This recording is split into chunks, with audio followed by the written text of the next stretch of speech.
ఒక వారమైన తరువాత సున్నతి దినములు ప్రారంభమైనందున యోసేపు మరియలు బాలుని యెరూషలేమునకు తీసుకుని వెళ్లి ప్రభువునకు ప్రతిష్ఠించి అతనికి యేసు అని పేరు పెట్టిరి. అక్కడ నీతిమంతుడును భక్తిపరుడునైన సుమయోను అను ఒకడు ఉండెను. క్రీస్తును చూడకుండా మరణము పొందడని పరిశుద్ధాత్మచే అతనికి తెలుపబడెను.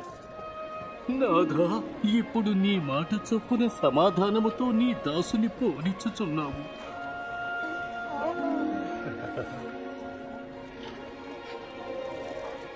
నీ రక్షణను నేను కన్నులారా చూచితిని. ఈ శిశువును దేవుడు ఎన్నుకొనెను. మీరిద్దరూ దీవించబడుదురు కాక.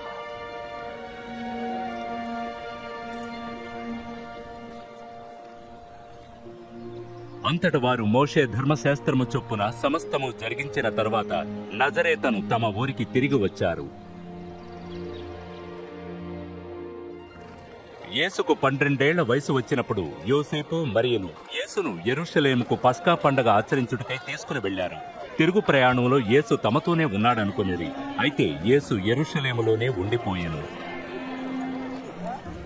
ఆయనను వెతుకుచూ యెరూషలేమునకు వచ్చి 3వ దినమున వారాయనను దేవాలయములో బోధకులు పెద్దల మధ్యలో కూర్చుండి వారిని ప్రశ్నలు అడుగుచూ తర్కించుచుండగా చూచిరి. ఇలాంటి ప్రశ్నలు అడుగుతున్న ఈ బాలుడు ఎవరి కుమారుడు? ఇతను నజరేతు వాడు. అతను మాతోనే ఉన్నాడనుకున్నాం.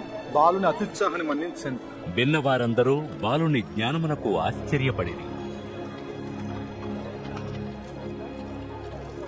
మమ్మెందుకిలాగ చేసితివి?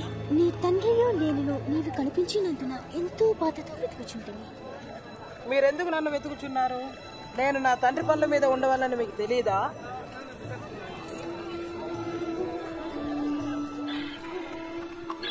యేసు వారితో కూడా నజరేతునకు వచ్చెను. ఆయన జ్ఞానమందు వయస్సునందు దేవుని దయయందును మనుష్యుల దయయందును